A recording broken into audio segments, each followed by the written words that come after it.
നമസ്കാരം. റാഫ്റ്റോ ക്രിക്കറ്റിലേക്ക് അവർക്കും സ്വാഗതം. ഇന്ന് CSKയുടെ മത്സരം സ്വന്തം മൈതാനത്താണ്. ഇന്നത്തെ കളി അവർക്ക് ജയിച്ചേ പറ്റൂ. ആദ്യ കളി ഗോഹട്ടിയിൽ പോയിട്ട് വലിയ പരാജയം ഏറ്റുവാങ്ങിയിട്ട് തിരിച്ചു വന്നതാണ്. ഇനിയൊരു പരാജയം ഉണ്ടായാൽ മുന്നോട്ട് പോക്ക് ദുഷ്കരമാകും. അപ്പം അതുകൊണ്ട് തന്നെ വിജയിച്ചേ പറ്റൂ. പക്ഷേ എതിരാളികൾ PBKS ആണ്. ഈ IPLലെ ഏറ്റവും പെർഫെക്റ്റ് ടീം എന്നെല്ലാവരും വിലയിരുത്തുന്ന വിശേഷിപ്പിക്കുന്ന PBKS. കഴിഞ്ഞ കളിയിൽ PBKS ഒന്ന് മുട്ടിടിച്ചു. പക്ഷേ കൂപ്പർ കനോലിയുടെ സൂപ്പർ പ്രകടനത്തിൽ അവർ വിജയിച്ചു കയറി. ഇന്ന് ചെന്നൈയിൽ തീ പറക്കും എന്ന കാര്യം അതോടുകൂടി ഉറപ്പായിരിക്കുകയാണ്. ഇന്നത്തെ മത്സരത്തിന് യൂസ് ചെയ്യുന്ന പിച്ച് എന്ന് പറഞ്ഞാൽ T20 വേൾഡ് കപ്പിൽ ഇന്ത്യയും സിംബാബ്വേയും തമ്മിൽ നടന്ന മത്സരമില്ലേ, ആ മത്സരത്തിന് ഉപയോഗിച്ച സെയിം പിച്ചാണ്. അന്ന് ഇന്ത്യ 256 റൺസാണ് 4 വിക്കറ്റ് നഷ്ടത്തിൽ അടിച്ചു കൂട്ടിയത്. റൺ ഒഴുകാൻ നല്ല സാധ്യതയുണ്ട്. T20 വേൾഡ് കപ്പിലൊക്കെ പേസർമാർക്ക് നന്നായി അടി കിട്ടുന്ന ഒരു അവസ്ഥയാണ് ചെന്നൈയിലുണ്ടായിരുന്നത്. അവിടുത്തെ പേസ് ആൻഡ് ബൗൺസ് സിംപിളി ബാറ്റർമാർക്ക് ത്രൂ ദി ലൈൻ ഹിറ്റ് ചെയ്യാൻ പറ്റുന്ന രൂപത്തിലായിരുന്നു. ആ ട്രെൻഡ് ഇന്നും കണ്ടിന്യൂ ചെയ്യുമെന്നാണ് പ്രതീക്ഷിക്കുന്നത്. ഏതായാലും ഇന്നത്തെ ദിവസം ടെമ്പറേച്ചർ ഒരു 35 ഡിഗ്രി ഏറ്റവും ഹൈ ആയിട്ട് പ്രതീക്ഷിക്കുന്നു. ലോ 26 ഡിഗ്രിയാണ്.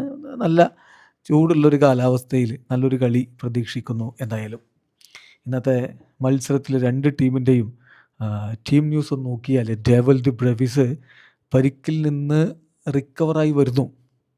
അദ്ദേഹം ഇന്നലെ പ്രാക്ടീസ് ചെയ്യുന്നു. ശുഭവാർത്ത എന്നൊക്കെ പലരും പടച്ചുവിടുന്നത് കണ്ടു. ശുഭവാർത്ത എന്ന് പറയാൻ മാത്രമായിട്ടില്ല. കാരണം ഇന്നലെ അദ്ദേഹം നെറ്റ്സിൽ സമയമെടുത്ത് കാര്യങ്ങൾ ചെയ്തിരുന്നു. പക്ഷേ പ്രധാനമായിട്ടും അദ്ദേഹം ഡിഫെൻഡിങ്ങും മറ്റു കാര്യങ്ങളും ഒക്കെയാണ് ചെയ്തത്. ത്രോ ഡൗൺസാണ് അദ്ദേഹം അധികമായിട്ട് നേരിട്ടിരുന്നത്. എന്തായാലും it seems unlikely he will be back. അതാണ് ESPN ക്രിക്കറ്റ് ഇൻഫോയുടെ report. It seems unlikely he will be back. അദ്ദേഹം ഇന്നത്തെ കളി കളിക്കാനുള്ള സാധ്യത കുറവാണെന്നാണ് തോന്നുന്നത്. അദ്ദേഹം ഇല്ലെങ്കിൽ CSKയുടെ മിഡിൽ ഓർഡർ വൾനറബിൾ ആണ്. ഒരിക്കൽ കൂടി MSD ഇപ്പോൾ പരിക്കിൽ നിന്ന് മുക്തനായി വരുന്നതേ ഉള്ളൂ. അദ്ദേഹവും ഉണ്ടാവില്ല. അപ്പം അതുകൊണ്ട് തന്നെ വിത്തൗട്ട് ധോനി ചെപ്പോക്കിൽ CSK ഇറങ്ങുമ്പോൾ പ്രതീക്ഷ ചേട്ടനിലാണ്.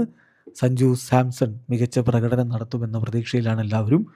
അപ്പോൾ ചെന്നൈയുടെ ഒരു പ്രോബബിൾ 12 നോക്കുകയാണെങ്കിൽ Sanju Samson, Ruturaj Gaikwad, number 3 Ayush Mhatre, then Matt Short, number 5 Shivam Dube, then Sarfaraz ഖാനോർ, Prashant Veer, number 7 Kartik Sharma, then Jamie Overton, Noor Ahmad, Matt Henry, number 11 Anshul Kamboj, Khaleel Ahmed impact സബായിട്ട് നമ്പർ 12 വരാം.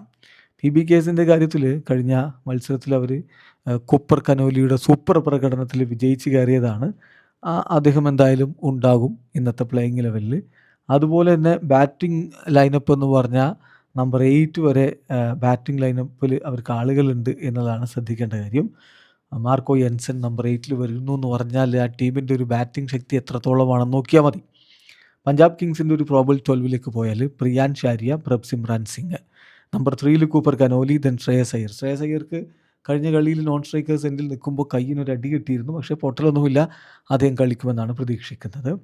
Then number 5 Nehal Wadhera, number 6 Shashank Singh, number 7 Marcus Stoinis, number 8 Marco Jansen. Wow super batting നിരയാണ്.